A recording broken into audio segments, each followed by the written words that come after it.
देखो तीन तरह के वो होते हैं ऑप्टिकल एलिमेंट। तो जैसे अब रिफ्लेक्टिंग सरफेस की बात कर रहे हो तो मिरर की बात कर रहे हो, मिरर के पास पोल होगा, पोल के लेफ्ट साइड में इंसिडेंट रे होगी भैया, तो वहाँ निगेटिव ले लेना और उसकी दूसरी तरफ पॉजिटिव लिया जाएगा। ठीक है। अब अगर रिफ्रैक्टिंग सरफेस है तो फिर वहाँ पे देखेंगे। अभी फिलहाल तो इतना ही समझ लीजिए कि मिरर के केस में आप इस साइड में जो भी डिस्टेंस लेंगे वो पॉजिटिव निगेटिव लेंगे और इस साइड में जो भी लेंगे वो निगेटिव लेंगे। आइए हम एक केस से आपको इमेज फॉर्मेशन सिखाएंगे, बाकी आपको अपनी बुक से सीखना है। देखो जैसे हमारे पास ये एक मिरर है, क्योंकि इतना टाइम आप लोग अगर थोड़ा सा बल नहीं देंगे तो आपके यहाँ इमेज फॉर्मेशन नहीं आती है। अगर पूछ लिया तो उसके लिए बता दे रहा हूँ कि नियम कानून क्या लगाना है। बेटा जब आप एग्जामिनेशन हॉल में या फेयर काम कर रहे हो तो मैंने जो आपको मिरर खींचने का तरीका बताया वही इस्तेमाल कीजिएगा। 3 से 4 सेंटीमीटर की रेडियस की एक आर्क काट लीजिएगा, उसका जो सेंटर है जहाँ पर आपने नोक रखी है कंपास की वो सेंटर ऑफ कर्वेचर होगा, उसके ठीक बीचों बीच में फोकस होगा। ये डिस्टेंस आपकी आर होगी और ये डिस्टेंस आपकी एफ होगी, ये लेंथ आपकी पी, ये पॉइंट आपका फोकस होगा। राइट है बेटा। अब एक काम करिए, आपको एक एक्सटेंडेड ऑब्जेक्ट की इमेज बनानी है, बहुत ध्यान से देखना है। थोड़ी दूर यहाँ पे हम रखते हैं ऑब्जेक्ट को, बड़ा ऑब्जेक्ट है ये एक बड़ा ऑब्जेक्ट है, एक्सटेंडेड ऑब्जेक्ट कहते हैं। अगर या तो देखो हम ऑप्टिक्स में दो तरह के ऑब्जेक्ट की बात करते हैं, या तो पॉइंट ऑब्जेक्ट या तो एक्सटेंडेड ऑब्जेक्ट। तो हम अब एक्सटेंडेड ऑब्जेक्ट लेकर चल रहे हैं। अब हमें इससे वो बनानी है, क्या बनानी है, इसकी इमेज बनानी है कि मिरर से कैसी इमेज बनेगी। तो बेटा इमेज बनाने के लिए मिनिमम 2 रे चाहिए होती है, मिनिमम 2 रे। तो आओ हम अपना रूल नंबर 1 लगा लें। एक ray parallel to principal axis गुजार दें। अगर एक रे हमने पैरेलल टू प्रिंसिपल एक्सिस गुजारी तो ये गुजरने के बाद यहां से जाएगी, इसमें कोई दो राय नहीं, नो इफ एंड बट। ठीक, ये हो गया एक तरीका।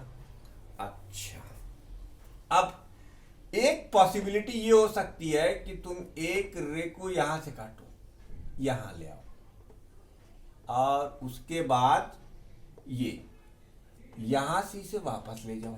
ये देखो इमेज बन गई, इसे कहते हैं बेटा रियल इमेज। ये क्या बन गई, इमेज बन गई। अगर ये ऑब्जेक्ट था ए बी तो ये इमेज है तुम्हारी ए डैश बी डैश।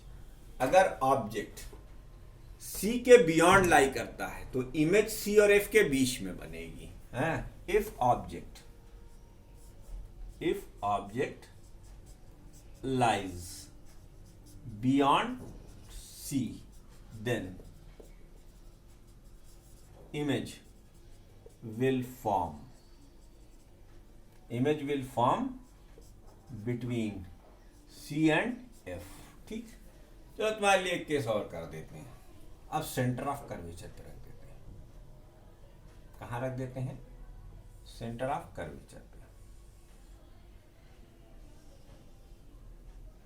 ये पोल है, ये फोकस है, ये सेंटर ऑफ कर्वेचर। अब जो तुम्हारा ऑब्जेक्ट है वो ठीक सेंटर ऑफ कर्वेचर पे रखा हुआ है। नियम दोहराइए। नियम दोहराने का मतलब एक रे आप ऐसे लेके चलिए, ठीक है, ये ray parallel to principal axis ऐसे जाएगी, ये आपका पहला वो बन गया। ठीक है भैया। अब दूसरी रे आप यहां से लेके जाइए और मैं आपको गारंटी देता हूं कि अगर आपने मेजरिंग सही करी हुई है तो ये रे जो है एग्जैक्टली वहां कट करेगी सेंटर ऑफ कर्वेचर और सेम साइज की होगी। यानी if object lies at C then image will form at C। अच्छा, इन दोनों केस में एक चीज और बता दें, रियल इन्वर्टेड और डिमिनिश्ड इमेज है। ठीक, ये कैसी इमेज है, रियल एंड इन्वर्टेड। ये भी क्या है, रियल एंड इन्वर्टेड। जब रिफ्लेक्शन के बाद रेज एक्चुअली मीट कर कर बनाती हैं तो फिर क्या होता है बच्चों, फिर वहां पर रियल इमेज बनती है। क्या बनती है? रियल इमेज बनती है। ठीक है, अब एक तीसरा भी सीख लो, चलो दिल की तसल्ली कर लो। ये पोल है, ये फोकस, ये सेंटर ऑफ कर्वेचर है। अब तुमने फोकस पे ही रख दिया, ले भैया अब क्या होगा? कुछ नहीं होगा, वही होगा जो मंजूरे लेंस होगा। क्यों? क्योंकि लेंस, अरे sorry I am sorry, that is mirror not lens, I am really sorry. अब यहां से आप एक रेल लाएंगे, कानून तो अब मैंने आपसे क्या कहा, कानून तो मैं नहीं बदलने वाला, चाहे जो हो जाए। अब एक रे आप फोकस से ले जाइए, देखो इन दोनों के मिलने में कोई सूरत नजर नहीं आती। इसका मतलब अगर आपने ऑब्जेक्ट को फोकस पर रखा तो फिर इमेज कहां फॉर्म होगी? इंफिनिटी पर। If object lies at F then image will form at infinity. अब दिमाग लगाओ, ये इमेज रियल होगी कि नहीं होगी? इन्वर्टेड होगी, ये तो पक्की बात हो गई। अब ये बताओ रियल होगी कि नहीं होगी? अरे भाई रियल भी होगी, क्योंकि इंफिनिटी तो किसी ने देखा ही नहीं। कौन जीता है तेरी जुल्फों के सर होने तक? आंख चाहिए एक उम्र, सर होने तक ना उम्र होगी, ना हम इंफिनिटी का पता कर पाएंगे, ना हम ये बता पाएंगे। तो हम अपने इन दो ऑब्जर्वेशन का कंक्लूजन इसको भी देते, कहते जाओ यार डिमिनिश तो बनाओगे लेकिन रियल इमेज बनाओगे। तो real and diminished image is formed. पता नहीं कहां बनेगी, जब बनेगी तब देखा जाएगा डिमिनिश्ड इमेज। लेकिन इमेज या रियल रही है भैया। कॉनकेव मिरर के केस में वर्चुअल ऑब्जेक्ट, अगर वर्चुअल इमेज सिर्फ और सिर्फ एक कंडीशन में हो सकता है, वो इकलौती कंडीशन होती है जब कोई ऑब्जेक्ट फोकस और पोल के बीच में रख दिया जाए। अगर कोई ऑब्जेक्ट फोकस और पोल के बीच में रख दोगे तब तुम्हें वहां पर एक वर्चुअल मैग्नीफाइड और इरेक्ट इमेज मिलेगी। यही एक इकलौता ऐसा केस होता है कॉनकेव मिरर में जिसमें आपको वर्चुअल इमेज मिलेगी। चलो वो भी जब सब किया तो ऊ का है छोड़ा है, वहू कह रहे देते भैया, नोट कर लो इसको। जब वो कर दिया तो ये भी कर ही देते हैं, टेंशन मत लीजिए। देखिए साहब, ये है आपका मिरर है,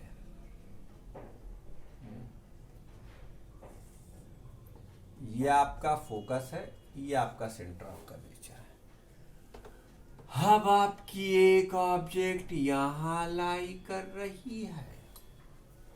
कहां लाई कर रही है बाबू? देख लो कहां लाई कर रहा है? पोल और फोकस के बीच में लाई कर रहा है। तो इमेज बनाने का क्या तरीका बताया है मैंने? हैं? इमेज बनाने का तरीका क्या है? अरे भाई तुम और थोड़ी कुछ करोगे, यही तो रे ले जाओगे, ले जाओ, जो होगा देखा जाएगा। ये देखो, अब दूसरी कहां से ले जाएं? हाँ? दूसरी कहां से ले जाएं? बताओ, दूसरी कहां से ले जाएं? दूसरी फोकस से ही तो ले जाओ, अरे पोल से ही तो ले जाओगे। अब पोल से ले जाओगे तो कहां पाओगे? बोलो भैया, पोल से ले जाओगे तो इमेज कहां मिलेगी तुमको? माई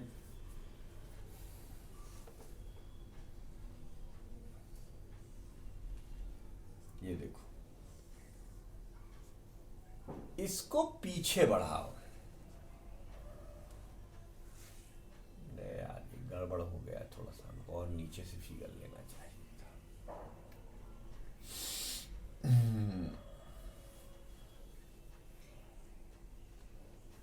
इसको हमें थोड़ा सा नीचे से फिगर लेना चाहिए था, तो ये आपका बन जाता है। एक मिनट,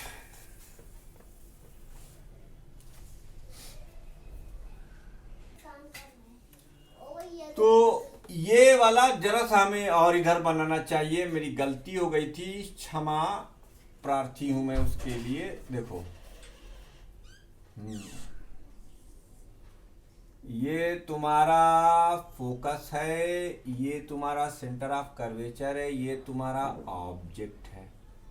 ठीक बेटा, हम नियम तो वही लगाएंगे जो हमने आपसे बताया है। ये रे ले लीजिए यहां से और ये फोकस से पास करेगी। ठीक, इसे आप पीछे बढ़ा दीजिए। इकलौता केस जिसके अंदर वर्चुअल इमेज बनती है। कब बनती है? जब कोई ऑब्जेक्ट फोकस और पोल के बीच में लाई करे और एक रे यहां से सेंटर ऑफ कर्वेचर की तरफ बढ़ा दीजिए। आप जानते हैं सेंटर ऑफ कर्वेचर से बढ़ने वाली रे यहां तक तो जाएगी, लेकिन यहीं से वापस चली आएगी और ये फिर इधर निकलेगी। तो इस साइड में तो मिलने की कोई प्रोबेबिलिटी है नहीं, इसलिए हम इसे पीछे बढ़ाएंगे। तो जब हम इसे पीछे बढ़ाएंगे तो हमें यहां पर एक इमेज फॉर्म दिखाई देगी। ये देखिए, ये एक इकलौते केस में when object lies between focus and pole, the image formed by convex mirror is highly magnified, virtual and erect. Highly, HIGHLY, highly magnified, virtual and erect. ये हो गया। ठीक, ये एक केस हो गया। अब अंतिम केस। अब इसके बाद भैया आओ ये इस बेचारे से पूछूं, ये तो कभी रियल रे जन्मे नहीं करता। तो आपने इतने 2 फिगर पहले ही देख लिए थे। चलिए आज और अनुमान पूरा कर देते। ये पोल हो गया, ये बेचारे का फोकस है, ये इसका सेंटर ऑफ कर्वेचर है। आपने एक ऑब्जेक्ट यहाँ पर बड़ा सा ऑब्जेक्ट रखा, बहुत खुश हुए। ठीक है भैया, एक रे लो जो कि पैरेलल टू प्रिंसिपल एक्सिस है। हैं? तो मैंने तुमको बताया था कि ये लाइन जो है वो नॉर्मल होगी। अच्छा, ये अपीयर करेगी यहां से आती हुई, लेकिन क्या ऐसा है? नहीं, ये रिफ्लेक्ट होकर यहां जाएगी। ठीक, और एक रे सेंटर ऑफ कर्वेचर को डायरेक्टेड करती है। देखो, पोल को डायरेक्ट करने से कोई फायदा इसमें होने वाला नहीं है। ये देखो, और तुम्हें मालूम है जो सेंटर ऑफ कर्वेचर की तरफ डायरेक्टेड है वो वापस आएगी। भैया देखो, ये फोकस पर जाने वाली और पोल पर जाने वाली दोनों रे यहां काट रही हैं। तो ये इसकी इमेज फॉर्म हुई। क्या फॉर्म हुई? इमेज। तो ए बी की image A dash B dash हुई। ये कॉनकेव मिरर, कॉन्वेक्स मिरर है। कौन सा मिरर है ये? Convex mirror. तो कोई भी केस में आप कॉन्वेक्स मिरर लीजिए, है ना। In case of convex mirror,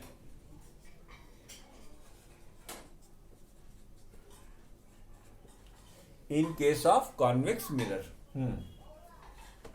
the image is virtual and erect in each position। कहीं भी रख लो, आपको रियल इमेज इससे नहीं मिल सकती, क्योंकि किसी भी हालात में रे मिलेंगी नहीं। तो in case of concave mirror, convex mirror ये हुआ। ठीक है भाई, तो ये थी इमेज फॉर्मेशन। आइए चैप्टर का इख्तिताम करते हैं, यानी ख़त्मा करते हैं। चैप्टर के ख़ात्मे में आपको एक इम्पॉर्टेंट डेरिवेशन सिखाऊंगा, मिरर फार्मूला। क्योंकि इतने सारे ऑब्जेक्ट के बारे में बता दिए, ये आपको नोट कर लेना चाहिए, ज़रूर नोट करना चाहिए। मिरर फार्मूला जो आपने 9th या 10th में सिर्फ लर्न किया था, वो फार्मूला हम आपके लिए डिराइव करने जा रहे हैं। Mirror formula. तो मिरर फार्मूला मिरर फार्मूला। तसल्ली के साथ देखिएगा, डायग्राम समझ में आ गया तो सब समझ में आ जाएगा, बाकी कुछ भी नहीं है। मिरर फार्मूला देख रहे हैं हम लोग। एक आपने कॉन्वेक्स मिरर, कॉनकेव मिरर लिया है अभी फिलहाल, कॉन्वेक्स मिरर लिया है आपने। ये इसका पोल है, ये इसकी प्रिंसिपल एक्सिस है, ये फोकस है, ये सेंटर ऑफ कर्वेचर है। एक लूज सेंस में मैं बात कर रहा हूं, स्ट्रिक्ट नहीं हो जा रहा हूं इसको लेकर कि नहीं यही रखेंगे, नहीं, ऐसा एक जनरलाइज रिजल्ट बनाने जा रहा हूं। इसलिए एक जनरल हमने एक ऑब्जेक्ट लिया हुआ है ए और बी, जो किसी जनरल पोजीशन पर रखा हुआ है एच। अभी आप इसको कंफर्म मत करिए कि कहां पे रखा हुआ है, फिलहाल हम क्योंकि एक जनरलाइज फार्मूला बनाने जा रहे हैं। मिरर फार्मूला इमेज और ऑब्जेक्ट डिस्टेंस को फोकल लेंथ और रेडियस ऑफ कर्वेचर के रिलेशन का नाम है, वो मिरर फार्मूला कहलाता है। तो इमेज बनाने के दो नियम जो आपने सीख रखे हैं वो यहां पे लगा दीजिए। एक तो ऐसे रह जाएगी, ठीक, कोई बात नहीं, और एक रे पोल से लेके चले जाइए, एक रे पोल से लेके चले जाइए ऐसे। तो ये रे यहां काटेगी ऐसे, ये इसकी इमेज बन गई H2, ये A डैश B डैश, ये और ये एंगल बराबर होंगे। अब स्टेप नंबर 1 क्या है, फिगर समझ में आ गया होगा, इमेज ट्रेसिंग हम करा ही चुके हैं पहले ही। स्टेप नंबर 1 ये है, in triangle ABP and A dash B dash P which are similar, ये दोनों बेटा सिमिलर इसलिए है कि ये 90 है, ये 90 है, ये एंगल बराबर है, तो अल्टीमेटली ये भी एंगल बराबर हो जाएंगे। तो जब बराबर होंगे तो सिमिलर हो गया। अगर दो सिमिलर ट्रायंगल हैं तो करस्पॉन्डिंग साइड का रेशियो इक्वल होगा। करस्पॉन्डिंग साइड में हम एक ले रहे हैं A dash B dash upon AB और AP upon A dash P upon AP। ये हो गया equation number 1। Again in similar deltas, भैया इसको सीधा कर लो जरा सा, यानी M या P जो भी मानो वो सीधी लाइन है, ये इसको D कह लो। Again in similar deltas A dash B dash F and FPD, in similar deltas A dash B dash P and FPD है। करस्पॉन्डिंग साइड्स का रेशियो इक्वल होगा, अर्थात A dash B dash upon ये DP is equal to A dash B dash लिया है तो इसके corresponding हम A डैश F लेंगे और इसके corresponding A dash B dash के करस्पॉन्डिंग DP लिया है, A डैश F के करस्पॉन्डिंग FP लेंगे। क्या लेंगे? FP। ये सिमिलरिटी ऑफ ट्राइंगल है, लेकिन DP जो है वो AB के बराबर है, इसलिए आप लिख सकते हैं इक्वेटिंग 1 एंड 2।